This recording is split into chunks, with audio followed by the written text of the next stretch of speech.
F1 is back, and sorry, we didn't do a podcast for Hungary, but we have an action-packed podcast called the Summer Break Podcast. We're a little bit late to the party because F1 starts in about 3 days' time, but we are here. Johnny is joining me live from the south of England.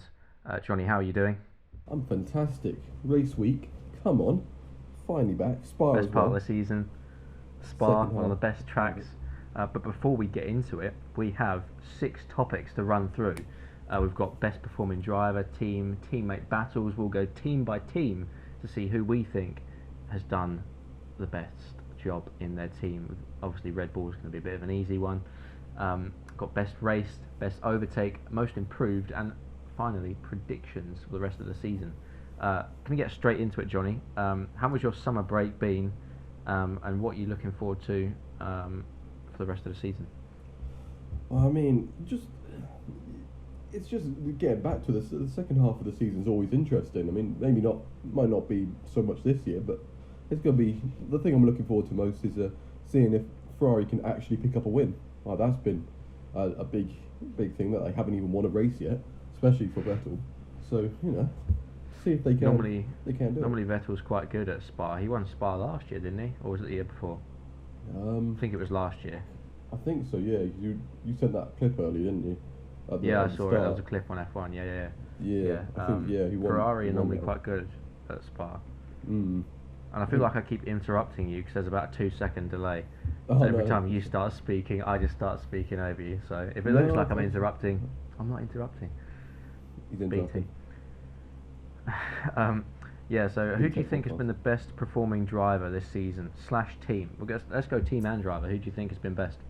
I'll go with team because I think driver, you know me, it'll be, it's pretty obvious who I'll say, but like not because of that, but I'll get to why I think it is Hamilton. Of course, it's going to be Hamilton. Right, okay, I'll just Best- sit back and watch the fireworks. Yeah, no, I'll go with team first. So like Right. best performing team. Yeah, I mean the thing with Mercedes, they haven't been like the best performer. They've just been so dominant. It's not like they've really been showing off anything. They've just been too good. Like it's not really been any surprises. But I'd say best performing team. I mean, Haas started off really good, then they had a decent start, and then it's just gone downhill. And And stuff with died the whole rich halfway energy. through the season. Yeah. Ferrari obviously aren't big. They've not been doing much. Red Bull have been pretty decent at certain tracks, but had pretty much a one-man driver, well, a one-man team. I mean, it's like it's difficult to say. Like who's currently You should be a politician because you just never. who's like the you best just of the never rest answer so the far? I question. can't think right now. Do you think Johnny should be a politician? I'm great. I'm a great politician.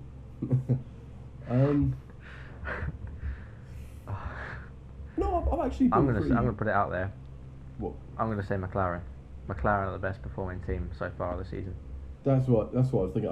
I was forgetting like one team. I know I was forgetting. That's what one I was team, thinking all McLaren. along. I just couldn't think of Yeah. that. It was that orange team. But I couldn't think of their name. It was That's what that you were one thinking. with that driver and that one that's Guy that retired drinks now. milk. Yeah, that guy. I love all those memes. Yeah. All those memes about Carlos Sainz. Yeah. Have you seen them? Oh, Oh. I've seen the ones about Lando Norris. I've seen that one with like what Lando sees and what the milk sees. Oh yeah, no, I saw that. Yeah, that was I funny. love that. I think McLaren's been. I mean, they've been the best improved from the past couple seasons, and the fact that Mhm. they've gone with this lineup where there's not like for the past couple years they've always had like a former world champion on their team, and for the first time it feels they haven't, and they've been performing better than they have. So I think they managed to strike gold with Lando Norris there, who's been fantastic, definitely been the best rookie. I think Carlos Sainz has been a bit of an underdog. I think people Yeah. don't really. I think he's got like double the amount of points that Norris has, and we never saw any of his in Hungary. We never saw any of his like overtakes or anything or defending, which was a bit annoying. But there you go. He is a fantastic driver, and he's finally getting a chance to show it in this McLaren. And the fact that he's 24 something, Yeah. 24, 25. You think he's been around for a while as well. He's been around for Like, like 4 or 5 years. Yeah, I mean, he's not a young driver per se. Like, you know, when you actually got the young drivers, but he's not like, you know, he's not up there like with the Hulkenberg and that. You know, Yeah. who's just turned what 30 or 31. 31, yeah, I think. Yeah, he's still got. He should have a long career as well. So he'll have a long career in the sport, and I do hope he ends up, you know, pushing for a title one day. So Do you think he regrets leaving Red Bull? Because he was part of the Red Bull Academy and then left. He was on loan to Renault, then went to McLaren. Is that a good move for him? It's paying off so far. Yeah, I think I don't think he will, because I feel like Red Bull very much like their young drivers, and they would have. I feel like, I mean, even if he had done a decent enough job, if he had got the Red Bull drive, he would have been replaced by Albon anyway, because I think they wanted Albon to, you know, to have got rid of Gasly at the summer break when he wasn't doing too badly. I think they wanted Albon pretty much from the start, or from when he started showing that he had a lot of promise. So I feel like whoever had that seat was kind of doomed for, you know, a demotion to Toro Rosso halfway through. So I think with how good he's doing as well at McLaren, I don't think he regrets any decisions he's made. I think he's very happy there. I think he'll come good eventually. Well, he's coming good now, but there you go. For the teammate battles, should we go team by team? Should we start at the bottom and work our way up? Well, I was thinking we should start from the top. You want to start from the top? Well, because from the top it's pretty obvious. Like, you get all the pretty obvious ones. So the way I think we should do this is that we'll say the team, and then you'll give me an order. Say, for example, you'll say Vettel, Leclerc, and then I'll say my two, and then you'll explain why, and then we'll just move on. Because I feel like at Mercedes we're going to spend about 10 hours discussing why Bottas is not as good. I mean, for Mercedes, for me, is Lewis, Ocon, Bottas. So. No, you got to put Russell in there. Don't forget Russell. Oh yeah, of course. So Mercedes, who are you saying then? For your top two or top driver? Yeah, it's got to be Lewis. I mean, how he's been, just some of the races he's had this year. I mean, yeah, he's just been so dominant. Bottas started off good, and it looked like he could actually push Hamilton. And now we're at the end of the summer break, and it's what 61 points he's ahead or something. It's crazy. What the hell is that ringing? That's my clock. I've actually moved. Well, yeah, it's a new clock we've got. I don't know how to turn the chime off. If I'm honest, it's over there. I might just take the batteries out because no one ever looks at it anyway. But sorry, please continue. I mean, it's a certain time then, because I have no idea. It's 11:30. Yeah, it's pretty obvious that it's been. And he's frozen. It's frozen again, huh? Is it good? Yeah, we're all good, yeah. We should probably point that out, that it keeps freezing. It does keep freezing, every 5 seconds. Yeah, it's pretty annoying. It keeps freezing, and then you think you're fine, and then you turn around and you see, and it's just one of us just stopped there in a certain position. It's like, great. Yeah. For me, I agree. It's got to be Hamilton, then Bottas. I really want to see, but it's Bottas' birthday today. Happy birthday, Valtteri, if you're watching. Of course, he's not watching. He is. I do think he's 30 today. So, I mean, 30. He is coming towards the end of his career. Might be a bit controversial, but I think he's in the last few seasons of his career, which is scary to think, because he's only been in F1, what, 5 years? I thought it was longer, because he was with Williams for a little bit, wasn't he? Maybe 6 years. I think. Oh my god, it's I really think he's bad. been there 6 years. God, it's been really bad with the freezing, actually. Yeah, well, I think it's alright if you just keep talking, because you're recording your audio, so we should be good. Yeah. Okay. Yeah. Yeah, I think you're right when you're saying it's coming towards the end. I mean, I feel like he should be in his sort of prime now. He should be driving at his best, but it kind of feels like his best was when he was at Williams, when they were doing really well. Like, that was some incredible driving from then, and we haven't really seen that so much at Merck, except for at the start of this year, obviously. Yeah. So, what are your thoughts on Ferrari, Vettel or Leclerc?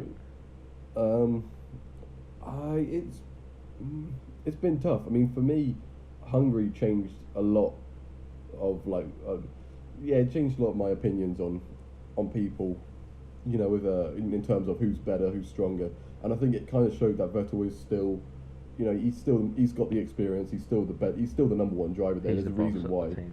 yeah, I mean, even though I don't like them having that number one, number two, that very clear number one and number two, it does show that he does deserve that number one spot. He is a four-time world champion for a reason, and while Leclerc is definitely going to be a world champion one day, and he could like surpass Vettel's level. Right now, he kind of does.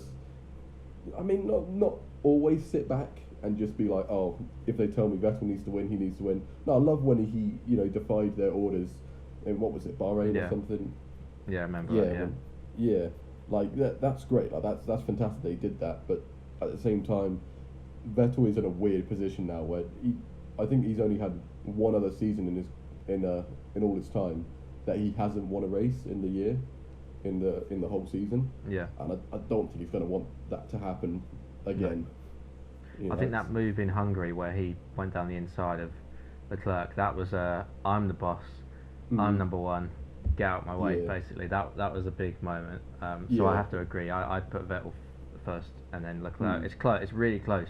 Even really Vettel says in interviews, I think Shell, the fuel people, they put a video on their YouTube, and Vettel was like, yeah, he's like really, really fast. But overall, I think Vettel is still there. Yeah. Do we need to spend much time on Red Bull? Because obviously we know there's been the switch with Albon and Gasly being lapped multiple times by Verstappen. I want to defend him as much as possible. He is a very fast driver. He's won GP2, but he was just not good enough, and Verstappen just dominated him. I don't feel like we even have to discuss that because we've mentioned it so many times, and we've heard the same stuff about Verstappen lapping him. So I think it's just difficult for any like younger driver against Verstappen, because anyone his age, he's so much more dominant. Other than Leclerc, like there is no one currently at the same age as him who could like test him. He's a very good driver. He's got the experience as well. Anyway, I think it was hard on Gasly. It was tough to have done it because you're looking at him, comparing him with Max Verstappen, who was the next big thing, or he's the big thing now. He's everyone's talking about how he's going to be the next one to win a world championship. Yeah. So it was always going to be difficult for Gasly anyway. And going into the season, Max was going to want to show that he can do it. He can be the best driver in the team, because this whole time he's had Ricciardo next to him, who's a very good driver as well. So I think it was always going to be tough on Gasly. I still don't really agree with the decision. I think they could have waited till the end of the season, but he seems like he might be happier in Toro Rosso. Like he's shown a lot. He hasn't shown that he's angry about it or anything. He seems very happy to be back. So I think it might be a blessing in disguise for Gasly. I think it might. Maybe that Red Bull move is too soon for him. I don't know. But then you look at Leclerc and he's gone straight in. So it depends. But, I mean, Leclerc though, he's just one of those talents though. He's just like Max or Lewis or Vettel when they were, with the smaller team, or when they first came in, they just looked like they were going to be winners straight away. Yeah. McLaren, for me, it's got to be Sainz and then Norris. Another one, extremely close, two very fast guys, but championship doesn't lie. I know Norris has had maybe one, maybe two DNFs, so that may have played into it, but obviously Sainz held off Gasly in Hungary. He's had some great performances and also some great singing on the radio after the race. Smooth operator, I love it. He's properly making a name for himself now. He is. That's his thing. I love Would you agree? I'd say it's not like it's close, but not too close. Like I think it's very much like it's definitely Sainz number one there. Like it's very definite there. But Lando, like I said earlier, he's easily the best rookie this year. Like he's been fantastic. Oh yeah, 100%. Yeah, and I love that he has been so good, because I thought going into it, I thought I wouldn't like him. I thought he was just going to be like, he looked like he just bought his way into the sport basically. Like it didn't look like he was going to be that good. And so the fact that he is doing so well, I'm quite glad that he's proved me wrong, even though he has. I remember having that conversation. Renault, this is a strange one. Yeah. They haven't had the start to the season that people expected. They haven't been performing at the high level. They haven't been the best midfield team. They've been a lot At of times DNFs. they have, though. I think at times they've been the best. They've been Like, in battling with some races. McLaren. I think McLaren are still the best midfield team. Yeah, overall, yeah. I would still put, I'd put Ricciardo above Hulkenberg. That I is think so, controversial. yeah. It's I think- extremely close. That's probably the closest one in the whole grid, I have to Yeah. say. I mean, it looks like it could literally be equal. Like, it could be evens with Yeah. those two. I mean, I think Ricciardo's had more DNFs, I want to say. But Yeah. he's also, I think he's out-raced him and out-qualified Hulkenberg. So, I think purely on that, you know, he's just got. I mean, he was unlucky at the start of the season with a lot of DNFs. I think he had 3 in the first 4 races. Yeah. But he's I been think carrying on, and when he has finished, he's finished well. Yeah. I think as well with Ricciardo. I keep interrupting you. With Ricciardo, with Ricciardo, he always seemed to struggle the first few races, but he seems to, once he gets in that groove, he makes that car his, and he seems to get on top of his teammate. I don't know. I'm sorry, I didn't hear that. I froze again. Okay, we'll just skip on to Haas then. Okay, yeah. Haas is a weird one. Oh man, I gotta say I'd put Günther Steiner first, and then I don't know. I for Haas I'd probably say I don't know. I'd have to put them even because they've both been disappointing. I'd have to say. Mm. And the I car, also I remember agree that Grosjean's still running with the Melbourne spec car, Wow. and Magnussen's got the updated one, and Grosjean keeps going faster in the Melbourne spec car. Yeah, I think I'd have to agree with you there. They're very even. I mean, I think there's a reason why they've kept the same driver lineup for a couple of years now. It's because it's just so even. Like, they don't. I mean, they've had a couple, you know, instances with each other where they've kind of, you know, they've kind of touched or got close, and it's been a bit like, whoa, what are you guys doing? You know, you're fighting each other when you're teammates, but they're very much the same sort of driver, same quality pretty much. I think they both had the same amount of podiums, I think. It's just a very even driver lineup there, and you can't really say anything about the two of them. I don't think you can put one over the other. It's just so even there. For Toro Rosso, this is an interesting one. It's basically the battle for Gasly's seat, this one. Kvyat or Albon? For me, it's got to be Kvyat. I think so too, yeah. If you take out the whole Red Bull thing, a podium in a Toro Rosso, that was like, I know Albon came back from last points in China, I believe, when he crashed in practice and had to start last. That was very impressive, but a podium is something else in a Toro Rosso. Yeah, 100%. That was an impressive drive from him. That was Germany, wasn't it? Yeah, it was. Yeah. Yeah, I mean, never Stroll mind was leading the race for that point. Yeah, that was a easy. Like, we'll get on to that later, but obviously that was the best race of the season. 100%. Yeah. Yeah, I mean it doesn't matter that you had, you know, Lewis had his sort of spin and ended up at the back. Bottas crashed out. Leclerc crashed out. It doesn't matter that all of that happened. That's what made it good. Yeah, that's what made it good. And it's like Stroll was leading the race, like legit. Yeah. It wasn't because of pit stops. He was legit leading the race. Oh, it's fantastic, and yeah, I don't think you can take it away from Kvyat. Like, he did earn that podium there, and Stroll earned, what was it, 4th or 5th? Fourth. I think Albon was 5th in that race. So that was really good points for Toro Rosso. Yeah. Speaking of Stroll, Force India. What Force India? Do you call them Force India? Racing Point. Racing Point. Yeah, it's one of those teams that's similar to Renault, where they are sort of leading the whole midfield pack last year. I remember in Spa last year they were actually battling for the lead. They were 4 wide, with Hamilton and Vettel, Ocon and Perez last year. I think they've dropped back a little bit. Obviously, the whole Stroll situation, buying them out, has not really worked out at the moment. Did anyone think it was? I think I think they're still running. They haven't brought many upgrades either, which is a bit annoying. But I'd still put Perez ahead of Stroll, just because Perez has been in the sport a long time. Yes, he's driven for McLaren. Yes, that didn't go very well, but still he's highly rated by the drivers.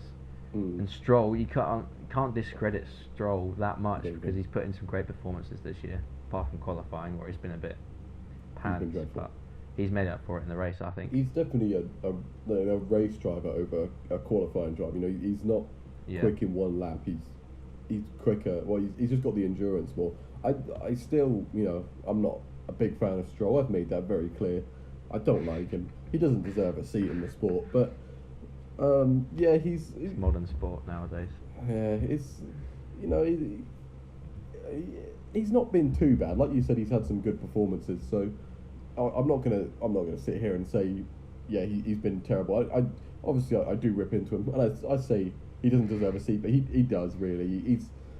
He has had some good performances. So, you know, you can say that he's deserved of a seat, but I wouldn't say it's close between him and Perez. Like, not at all. No, I think Perez is a level up, I think. Yeah, he's mile ahead of Stroll in terms of like the better driver. Alfa Romeo Sauber. I think everyone agrees it's got to be Kimi first, Easily, and then yeah. Giovinazzi. I don't really have much to say on Sauber, but Giovinazzi, I have to say, we'll get on to most improved, but I've got him for most improved this season. I mean, but we'll get on to that. We'll get on to that. Do you have anything to say about Sauber, or should we go straight into Williams? Well, really, I mean, it's just it's the same sort of thing as last year with Leclerc. I mean, you had the good driver, and you had the guy who's just filling out the seat, and the good driver is getting points. He's the only one that's getting points for them, really, and the other guy's just filling out the seat. Williams, Kubica or Russell, another one. It's got to be George Russell. Has been out qualifying, I think every race bar one. I think so. Yeah. I think and he's stats. Yeah. And then Kubica has 1 point compared to Russell's none. Yeah. So I think. Do you give Kubica that one, or do you still think it's Russell? No, I mean, I think. You sent it. I sent it the other day.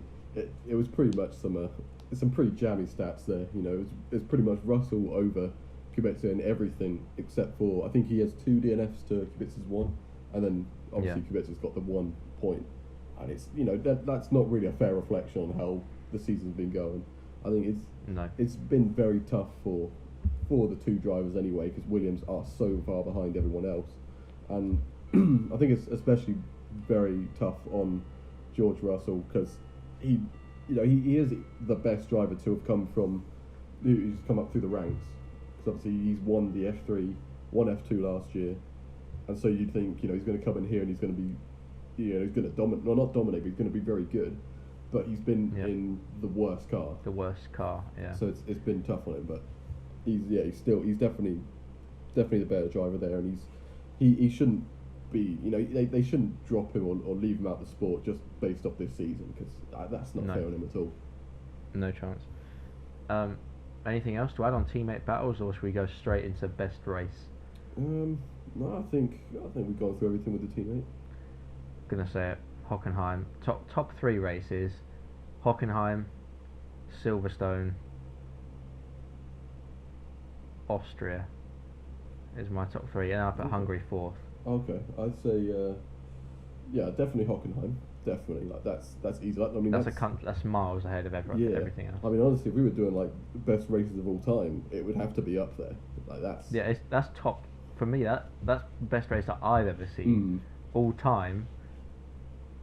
Yeah, I'd probably put that as the best race of all time as well, to be honest. From what I've seen, I'd say that's the best race I've ever watched. I mean, Brazil 2008 was a terrible race, but it had like the last 5 laps was the only real drama. I know, that was. I was gonna say that race as well. Obviously, that was a big one. I love that, but no, definitely Germany. It was number 1. I'd have to agree with Silverstone number 2 in terms of this season. And then number 3, I still really enjoyed Bahrain. I really loved Bahrain this year. Bahrain was a really good race, I'll give you that. That would probably be 5th in mine. Do you not think Hungary deserves to be in the top 3? It was very close with Hungary. I do think that's a very close 4th. Like, you know, almost pipped Bahrain, but honestly, I think I really enjoyed Bahrain. You know, it was just it just after Pure racing. Yeah, after China, obviously you had Melbourne, which was Oh, okay. God. Like, Don't was remind decent. me about China. Yeah, Don't even remind me. I don't think It was so anyone was bad. reminding of it. I'm sorry to you. I'm sorry to the viewers. I'm sorry to myself. I mean, that was just. Oh. We'll just edit that out. Yeah. It's fine. But Bahrain, yeah, that was when, that was the first race, and we were like, oh, good, Formula One's is back. It's properly back actually now. back now. Yeah. It's actually back, and we're not going to watch 20 Chinese Grand Prix Yeah. this season. Oh my god. We actually agree on the best overtake. We spoke about it Yeah. before we started the podcast. Silverstone this year, obviously this year, Leclerc on Gasly, I think it was turn 3, around the outside in the village section. Just, you don't overtake around the outside there, and it was fantastic. it was just perfectly executed. I remember Brundle being like, oh, he made like a noise. Search it up, watch it, he just made a weird noise because it was so good. Anything to add on Leclerc's pass on Pierre Gasly? I mean, I just want to add the noise in like that. It was just an amazing overtake. The noise was the most important part. Most improved. Team-wise, McLaren for me. Obviously, last year was shocking. Would you agree with that team-wise? Yeah, I'd say definitely.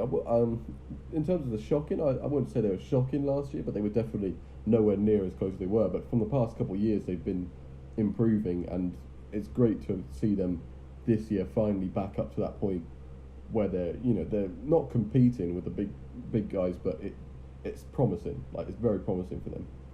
So I hope they can carry that on. Who's your most improved driver this season?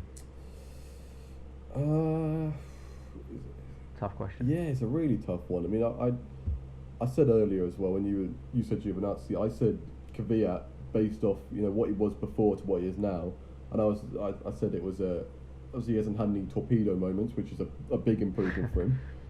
But I think he's been a very solid driver since coming back. I mean, I know when I saw that he was going to come back, I was like, oh geez, like that was just Toro Rosso really just going. Torpedo is coming back. Yeah, but he's been doing good. I mean, I think that was a good call for them to bring it back. It obviously shows that they have a lot of confidence in him too. Like, it doesn't matter what he's done in the past, they still feel like he's a good driver, and he's been he's been proving them. He's been showing that he is, that he deserves his seat. I think another one for most improved from last season, a huge credit has to go to Bottas, in my opinion. Last year was probably, the first half of the season last year was probably the most unluckiest. Remember Baku being particularly unlucky, where he dominated that race in another punch over like 2 laps. And then he just fell off, and he had to be the B driver to Lewis last year. And there was a statement when he won in Australia. I remember doing the podcast, and we were like, Bottas can actually win the title. And if anyone's going to beat Hamilton this year, it's going to be Bottas. I don't see Verstappen winning the title this year. Yeah. I'd love him to be right up there to the wire, but realistically, in the same equipment, surely it's got to be Valtteri Bottas. Yeah, I don't really see any other races. Like, I can't think of every race right now, but I don't see any races that Red Bull can really win, especially with Lewis's record from coming back from the summer break. Like, he's always been dominant after the summer break. And obviously you're going to have... I think Red Bull will win Mexico, definitely, because they always win Mexico. I forgot about Mexico, yeah. That's the one race they always win. Yeah, they'll win that one. Bottas will win Russia, because he's very good in Russia. I reckon... I think Vettel will pick up his first win here in Spa, and then Leclerc will win at Monza. I think it'll be a Ferrari one too. I'm not gonna lie. Yeah, I think it'll be a Ferrari one too. I just said that is a bold statement, but I think it'll be the top 3 will be Vettel, Leclerc, Hamilton. Yeah, and I just said I don't think Lewis wouldn't be too disappointed with that. He'd still be extending his lead over Bottas. Oh yeah, and Verstappen. As long as he's in front of him, he'll be happy. Yeah, I just said as well, I think Leclerc will pick up his first win in Monza. But I just remembered, like, Monza's such a quick track, and then you think how quick Lewis is, and you think how quick the Mercedes is. I don't think anyone has a chance in Monza. I think it'll be very, very easy for Mercedes. Bold statements. Make sure you let us. If you're actually watching, do people actually watch this? Because I think we had really good views on one podcast, and it just like plummeted, and then we're getting a few views now. If you're watching, do you actually want us to continue? Let us know in the comments. And if you disagree or you think we're talking absolute rubbish, please give us some engagement of some sort. Yeah, so that you think that's going to happen in Monza? Interesting. Yeah, I think so. Predictions for the rest of the season. We've kind of touched on it already. Yeah. Quickly, let's have your championship predictions. Your top three in the championship. I think it'll be exactly the same. Yeah, I don't see it changing unless Vettel does have a very good second half of the season. I don't see it changing. I think maybe Vettel may sneak that third spot from Verstappen. Like, I kind of hope he does, not because like obviously I'm not a huge fan.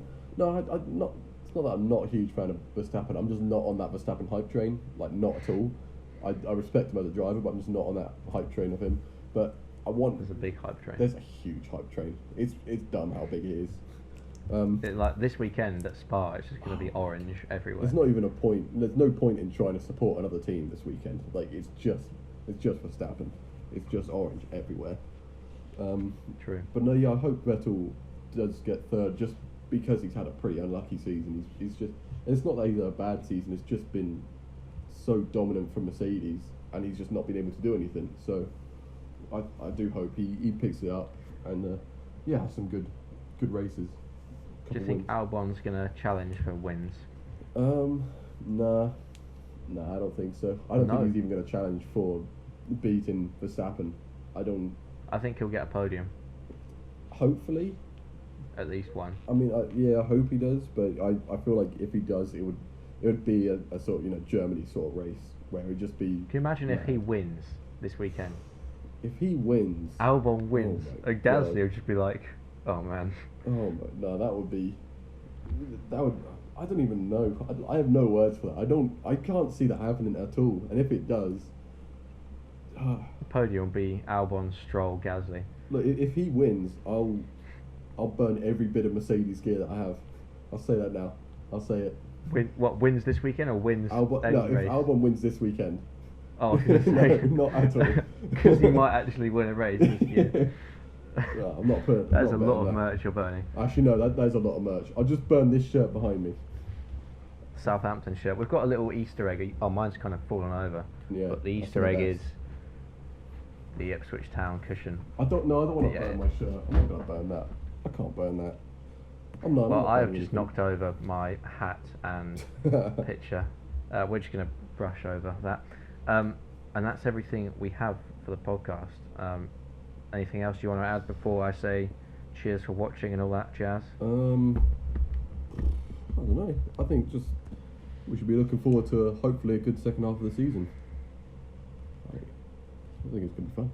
Yeah? Yeah, I think that's kind of it. You summed it up perfectly. I wasn't expecting that. Yeah, I mean, until we get that first race, until we get through Spa, I think, there's not really much more we can say. We just got to look forward to it. I'm looking forward to it. A couple of early starts. We've got Japan. Is there another early race? No, because Malaysia's not on the calendar anymore. Yeah, no Malaysia. So it's just Japan. Yeah, just Japan. China's already happened. Yeah. Yeah. I kind of like the early ones in a weird way. I think when I'm back at uni, I think I enjoy them because it means more rather than waking up for it. I'm already awake for it because I wouldn't have slept. So we've actually got to go back to uni soon. I forgot about that. I'm looking forward to it, man. I'm looking forward to going back. This year's gonna be good. I'm kind of enjoying the summer, if I'm honest. I've not been doing anything all summer, so I'm glad to be going back. I mean, this is just a talk now. You can click off if you want. Yeah. We're just chatting now. Just chat about uni stuff. We could do this easily after the podcast, but we're just trying to fill up the time. We could do. We're just trying to fill. How long have we been going for? About half an hour. 35 minutes. Maybe we should end it. Half an hour is a good number. Yeah. Thanks for watching. Thank you for listening. If you've made it to this point, leave us a comment. Race podcast will be back soon, and content is coming your way. Stay tuned for more F1 stuff. It's goodbye from me. It's goodbye from the south of England. Oh yeah, it is. All of us. See you later, and we look forward to the Belgian Grand Prix.